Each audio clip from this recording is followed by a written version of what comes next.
नमस्कार दोस्तों, आज की इस वीडियो में हम बात करने वाले हैं गर्दन में होने वाली अकड़न के बारे में, जिसे कि हम स्टिफ नेक भी कहते हैं। दोस्तों, गर्दन में अकड़न एक सामान्य समस्या है जो कि कुछ दिन से हफ्तों में ठीक हो जाती है।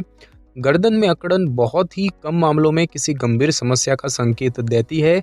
जब गर्दन लंबे समय तक किसी खराब पोजीशन में रहती है या गर्दन की मांसपेशियों का सामान्य से अधिक इस्तेमाल किया जाता है तो गर्दन में अकड़न जो है वो आ जाती है। जो लोग लंबे समय तक कंप्यूटर पर काम करते हैं या अत्यधिक समय तक फ़ोन पर लगे रहते हैं तो उनकी गर्दन अकड़ने की आशंका अधिक हो जाती है। गर्दन में अकड़न होने पर आमतौर पर गर्दन में दर्द होने लगता है और गर्दन को हिलाने में तकलीफ होने लगती है। खासकर जब आप अपना सिर घुमाने की कोशिश करते हैं तो दर्द जो है वो अत्यधिक गंभीर हो जाता है और यदि गर्दन की अकड़न में एक हफ्ते तक भी आराम ना हो तो डॉक्टर से इसकी जांच करवानी चाहिए। डॉक्टर जो है वो गर्दन में अकड़न की जांच करने के लिए आपका शारीरिक परीक्षण करेंगे और आपकी पिछली मेडिकल स्थिति के बारे में आपसे पूछेंगे। गर्दन की जांच करने के लिए आपको एक्सरे और एमआरआई स्कैन की आवश्यकता भी पड़ सकती है। अपने सिर, कमर और गर्दन की सही पोजीशन में रखकर आप गर्दन अकड़ने से बचाव कर सकते हैं। गर्दन में अकड़न से बचाव करने के लिए कंप्यूटर पर काम करते समय कंप्यूटर की स्क्रीन को आंखों के स्तर पर रखना चाहिए। सोने के लिए सही बिस्तर और तकिए का इस्तेमाल करना चाहिए। गर्दन में अकड़न का इलाज करने के लिए शारीरिक थेरेपी की जाती है और बर्फ से सिकाई की जाती है और अकड़न के कारण होने वाले दर्द का इलाज करने के लिए कुछ प्रकार की दवाएं भी दी जा सकती है। दोस्तों, गर्दन में अकड़न एक मेडिकल स्थिति है जिसमें कि गर्दन की मांसपेशियां अकड़ जाती है।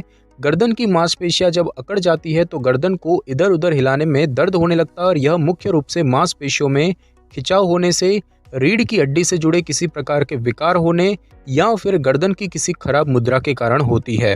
मेनिंजाइटिस एक संक्रामक रोग है जिसके परिणाम स्वरूप गर्दन में अकड़न, सिरदर्द और बुखार जैसी समस्याएं पैदा हो जाती है। हालांकि काफ़ी कम मामलों में गर्दन में अकड़न का कारण मेनिंजाइटिस होता है। दोस्तों, बात की जाए कि गर्दन में अकड़न होने पर कौन से लक्षण विकसित होते हैं, तो दोस्तों गर्दन में अकड़न के साथ कुछ और भी लक्षण महसूस हो सकते हैं, जैसे कि कंधे में दर्द होना, कंधे में दर्द महसूस होना, गर्दन की मांसपेशियों को अक्सर छूने पर दर्द होना, सिर जो है वो एक तरफ से उठा हुआ और दूसरी तरफ झुका हुआ रहना, सिर को आगे की तरफ ना झुका पाना या फिर ठोडी को कंधों की तरफ ना कर पाना।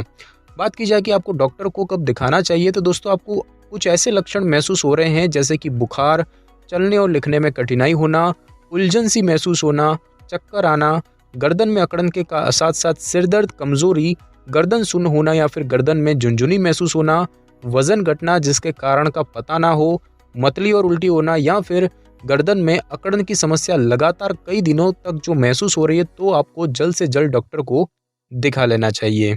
और अब हम दोस्तों जानेंगे कि गर्दन में अकड़न जो है वो क्यों होती है, इसके होने के क्या कारण होते हैं। तो दोस्तों ऐसे कई कारण हैं जिनसे कि गर्दन में अकड़न आ सकती है। कई बार कुछ देर के लिए गलत मुद्रा में रहने के कारण भी गर्दन की मांसपेशियां अकड़ जाती है और इसके अलावा शारीरिक तनाव के कारण भी कुछ लोगों की गर्दन अकड़ जाती है। दोस्तों, बात की जाए गर्दन की मांसपेशियों में खिंचाव आने के बारे में, तो गर्दन की मांसपेशियों, हड्डियों और लिगामेंट्स में दर्द होना और गर्दन में अकड़न होना अक्सर इस बात का संकेत है कि मांसपेशियों का अत्यधिक उपयोग किया जा रहा है या फिर उन पर दबाव पड़ रहा है। गर्दन में अचानक से दर्द होना अक्सर गर्दन की मांसपेशियों में खिंचाव का संकेत देता है।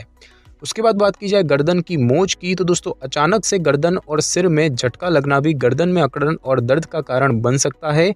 गर्दन में मोच अचानक से कार की टक्कर लगने के दौरान भी आ सकती है, क्योंकि कार में बैठे व्यक्ति का सिर और गर्दन झटके के साथ पहले तेजी से पीछे की तरफ और फिर आगे की तरफ झुकता है और ऐसी स्थिति में गर्दन की मांसपेशियां और लिगामेंट्स अचानक से स्ट्रेच हो जाते हैं।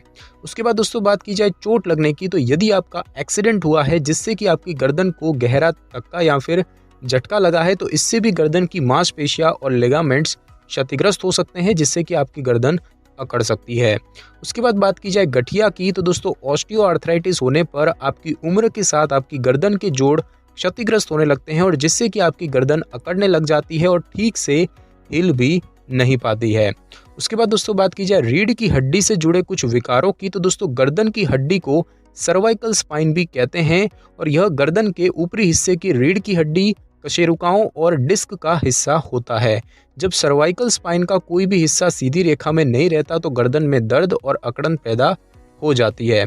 उसके बाद दोस्तों बात की जाए फाइब्रोमाइल्जिया की, तो फाइब्रोमाइल्जिया में मांसपेशियों और जोड़ों में काफ़ी दर्द होने लगता है और साथ ही मांसपेशियां सिकुड़ने लगती है, जिसके परिणाम स्वरूप गर्दन में गंभीर रूप से अकड़न आ सकती है। और उसके बाद बात की जाए मेनिंजाइटिस यानी कि दिमागी बुखार की, तो दोस्तों यह स्थिति रीढ़ की हड्डी और दिमाग को ढकने वाली झिल्ली यानी कि मेम्ब्रेन में बैक्टीरियल इन्फेक्शन पैदा कर देती है और यदि मेनिंजाइटिस का जल्द से जल्द इलाज ना किया जाए तो यह दिमाग को क्षतिग्रस्त कर देती है। और अब हम दोस्तों जानेंगे कि गर्दन में अकड़न होने का खतरा कब बढ़ जाता है। तो कुछ ऐसे दोस्तों सामान्य जोखिम कारक हैं, उनसे गर्दन में अकड़न होने का खतरा बढ़ जाता है, जैसे कि नस दबना, खेल कूद के दौरान लगने वाली चोटें, लंबे समय तक फोन में देखना, गर्दन का सही पोजीशन में ना रखना, किसी खराब पोजीशन में सोना, दांत पीसना, कंधे पर कोई भारी बैग, थैला या अन्य वस्तु रखना, अधिक समय तक ड्राइविंग करना, लंबे समय तक कंप्यूटर पर काम करना, बार बार एक ही गति का काम करना, फ़ोन या फिर बात करते समय फ़ोन को कंधे और गर्दन के बीच फंसा कर रखना या फिर व्यायाम करने से मांसपेशियों में खिंचाव आना। तो ये कुछ ऐसे जोखिम कारक है जिनसे कि गर्दन में अकड़न होने का जो खतरा है वो बढ़ जाता है। और अब हम दोस्तों जानेंगे कि गर्दन में अकड़न से आप बचाव कैसे कर सकते हैं। तो दोस्तों गर्दन की अकड़न में सुधार करने के लिए गर्दन की पोजीशन को ठीक करें। बैठने और खड़े होने के दौरान अपने कंधों और कूल्हों को एक रेखा में और अपने सिर को सीधा रखें। मोबाइल या फिर किसी किताब में देखने से गर्दन पर काफ़ी तनाव पड़ता है, जिससे कि गर्दन की मांसपेशियां अकड़ सकती है। तो मोबाइल का इस्तेमाल कम करने से भी गर्दन में अकड़न होने की रोकथाम की जा सकती है। फ़ोन पर बात करते समय फ़ोन को अपनी गर्दन और कंधे के बीच में ना रखें, इसकी बजाय आप हेडफोन या फिर ईयरफोन का इस्तेमाल कर सकते हैं। कंप्यूटर पर काम करते समय अपनी गर्दन को स्क्रीन के स्तर पर रखने के लिए अपनी कुर्सी को एडजस्ट करें और समय समय पर ब्रेक लेते रहें। जिस समय आपको कंप्यूटर पर काम करते समय कुछ पढ़ना पड़ता है तो उस समय मॉनिटर और आंखें एक स्तर पर होनी चाहिए और पढ़ने के लिए आपको गर्दन को झुकाने की आवश्यकता नहीं पड़नी चाहिए, क्योंकि अधिक देर तक गर्दन झुकाने से गर्दन की मांसपेशियों में खिंचाव आ जाता है, जिससे कि गर्दन अकड़ जाती है। हमेशा पीठ के बल सोना चाहिए, पेट के बल कभी नहीं सोना चाहिए। पीठ के बल सोने से आपकी गर्दन की मांसपेशियों और लिगामेंट्स को आराम मिल पाता है। पीठ के बल सोने से पूरी रीढ़ की हड्डी को आराम मिलता है और जिन लोगों को गर्दन से संबंधित समस्याएं हैं उनको पीठ के बल सोने और दोनों बाजुओं के नीचे एक एक तकिया लगाने से उनकी जो गर्दन है उसकी मांसपेशियों का तनाव खत्म हो जाता है। और यदि अधिक वजन वाले बैग और थैले वगैरह अपने कंधे पर ना रखें और खूब मात्रा में पानी पिएं। एक दिन में कम से कम 8 बड़े गिलास पानी जरूर पिए और उसका ध्यान रखें।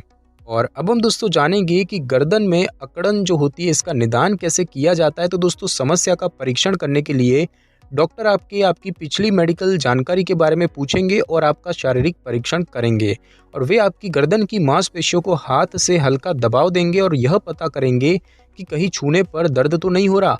परीक्षण के दौरान डॉक्टर आपकी गर्दन की मुद्रा, आपकी पीठ और कंधों की भी जांच करेंगे। गर्दन में अकड़न का निदान करने के लिए कुछ टेस्ट करवाने की आवश्यकता भी पड़ सकती है, जैसे कि कंप्लीट ब्लड काउंट टेस्ट के द्वारा खून में सफ़ेद रक्त कोशिकाओं की बढ़ी हुई संख्या की जांच की जाती है, जो कि अक्सर किसी प्रकार के इन्फेक्शन का संकेत होता है। साथ ही साथ गर्दन की मांसपेशियों की EMG यानी कि इलेक्ट्रोमायोग्राफी, एक्सरे, गर्दन का MRI स्कैन, अल्ट्रासाउंड और CT स्कैन भी किया जा सकता है। और अब हम दोस्तों जानेंगे कि गर्दन में अकड़न का इलाज कैसे किया जाता है। तो दोस्तों गर्दन में जहां आपको दर्द महसूस हो रहा हो वहां पर गर्म और ठंडी वस्तुओं से सिकाई करें। सिकाई करने के लिए पहले 48 से 72 घंटों तक बर्फ या फिर ठंडी चीज़ों के साथ और फिर उसके बाद गर्म चीज़ों से उसकी सिकाई करें। गर्म चीज़ों के साथ सिकाई करने के लिए आप हॉट कंप्रेस और हीटिंग पैड का इस्तेमाल कर सकते हैं। इसके अलावा गर्म पानी से नहाकर भी प्रभावित मांसपेशियों की सिकाई की जा सकती है, लेकिन हीटिंग पैड या बर्फ वगैरह को त्वचा पर लगाकर सोना नहीं चाहिए। इस बात का हमेशा ध्यान रखना चाहिए, क्योंकि ऐसा करने से त्वचा का जलना या उस पर घाव बनने जैसी समस्याएं पैदा हो सकती है। अपनी गर्दन को थोड़ा बहुत हिलाते रहें, लेकिन किसी भी ऐसी गतिविधि से बचें जिससे कि आपकी गर्दन को झटका लग सकता है। गर्दन को थोड़ा बहुत हिलाने से गर्दन में अकड़न के लक्षण शांत होने लगते हैं और सूजन भी कम होने लगती है।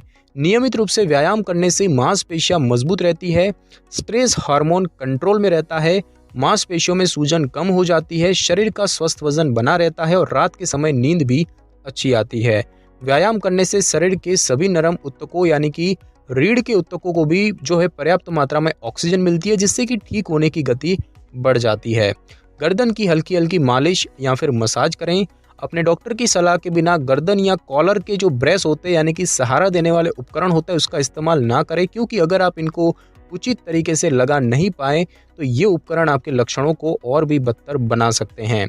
गर्दन की अकड़न को कम करने के लिए आप कुछ स्ट्रेचिंग एक्सरसाइज का प्रयोग भी कर सकते हैं, लेकिन किसी भी एक्सरसाइज को करने से पहले अपने डॉक्टर से इस बारे में सलाह लेना बहुत ज़रूरी है। आप कुछ तरह की स्ट्रेचिंग एक्सरसाइज कर सकते हैं, जैसे कि अपने सिर को आगे और पीछे की तरफ धीरे धीरे हिलाएं। गर्दन के अगले और पिछले हिस्से की मांसपेशियों को स्ट्रेच करने के लिए अपनी ठोडी को अपनी छाती की तरफ झुकाएं और फिर ठोडी को ऊपर की तरफ ले जाएं और इस प्रक्रिया को लगातार कई बार करें। गर्दन की दोनों तरफ की मांसपेशियों को स्ट्रेच करने के लिए अपने सिर को पहले एक और फिर दूसरे कंधे की तरफ झुकाएं और इस प्रक्रिया को लगातार कुछ देर तक करने से मांसपेशियों का खिंचाव और दर्द कम हो जाता है।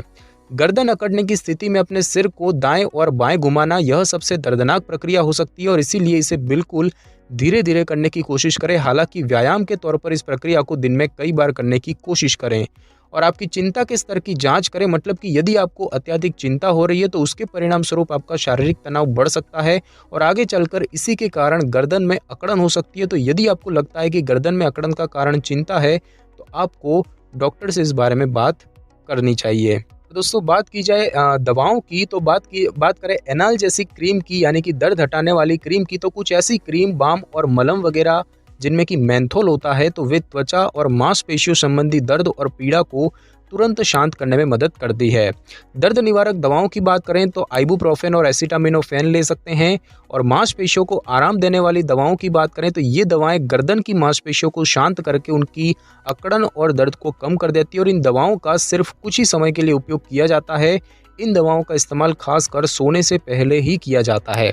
यदि आपकी गर्दन में अकड़न मेनिंजाइटिस जैसे किसी इन्फेक्शन के कारण हो रही है तो डॉक्टर उसी समय नसों के द्वारा एंटीबायोटिक दवाएं देना शुरू कर देते हैं। और अब हम दोस्तों जानेंगे कि गर्दन में अकड़न होने से कौन कौन सी अन्य परेशानियां विकसित हो सकती हैं।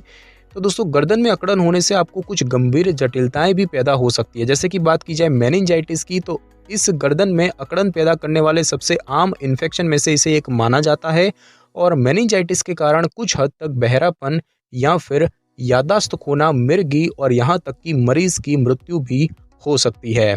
उसके बाद बात की जाए सर्वाइकल डिस्टोनिया की, तो दोस्तों यह एक न्यूरोलॉजिकल विकार है जिससे कि गर्दन की मांसपेशियों में गांठ बनने लगती है और इस स्थिति में सिर सीधा रहने की बजाय किसी दूसरी पोजीशन में फंस सकता है। और बात की जाए ट्यूमर की, तो गर्दन में अकड़न की एक वजह दिमाग में ट्यूमर भी हो सकता है और कैंसर वगैरह के कारण रीढ़ की हड्डी में विकसित होने वाला ट्यूमर भी गर्दन में अकड़न पैदा कर सकता है। और अब हम दोस्तों जानेंगे कि आप गर्दन में अकड़न को 1 मिनट में कैसे ठीक कर सकते हैं। तो दोस्तों गर्दन की अकड़न को 1 मिनट में ठीक करना संभव नहीं है, लेकिन कुछ स्ट्रेचिंग एक्सरसाइज करने से थोड़ा आराम जरूर मिल सकता है और ये स्ट्रेचिंग एक्सरसाइज कहीं भी खड़े होकर या बैठकर आसानी से की जा सकती है। और इन्हें करने का तरीका की बात करें तो अपने कंधों को ऊपर उठाते हुए पीछे की तरफ लेकर जाएं और फिर नीचे लाते हुए वापस आगे लाएं और वापस ऊपर लेकर जाएं और ऐसा 10 बार किया जा सकता है। फिर कंधे को ऊपर की ओर उठाकर आगे की तरफ घुमाएं और नीचे लाते हुए पीछे की तरफ ले जाएं और इस प्रक्रिया को भी 10 बार किया जा सकता है। और अब अपने सिर को पीछे की ओर लेकर जाएं और करीब 30 सेकंड तक इसी अवस्था में रहें और वापस सिर को सीधा कर लें और उसके बाद जो है सिर को दाईं ओर झुकाते हुए दाएं कान को कंधे के साथ स्पर्श करने का प्रयास करें और ऐसा ही बाईं तरफ से भी करें और यह प्रक्रिया भी आप 10 बार दोहरा सकते हैं। और दोस्तों बात की जाए कि क्या गर्दन में अकड़न की समस्या गंभीर हो सकती है, तो दोस्तों गर्दन में दर्द होना सामान्य समस्या है। गर्दन की मांसपेशियों में दर्द खराब पोस्चर में बैठने या सोने से होता है। ऑस्टियोआर्थराइटिस के कारण भी गर्दन में दर्द या अकड़न महसूस हो सकती है और आमतौर पर गर्दन में आने वाली अकड़न गंभीर नहीं होती, लेकिन अगर गर्दन में दर्द के चलते बाजू या फिर हाथ में सुन्नपन महसूस हो रहा हो या फिर कंधे और बाह के नीचे तेज दर्द हो रहा हो तो आपको तुरंत डॉक्टर को दिखाना चाहिए। तो दोस्तों आज की इस वीडियो में बस इतना ही। अगर आपको मेरी ये वीडियो और जानकारी अच्छी लगी हो तो वीडियो को लाइक और शेयर कर दीजिए और कमेंट करना बिल्कुल भी ना भूलें। और अगर आप हमारे चैनल पर नए हैं तो चैनल को कर लें सब्सक्राइब और बेल आइकन के बटन को ज़रूर क्लिक कर लें ताकि मेरी नई वीडियो की नोटिफिकेशन सबसे पहले आपको मिल सके। Thanks for your time.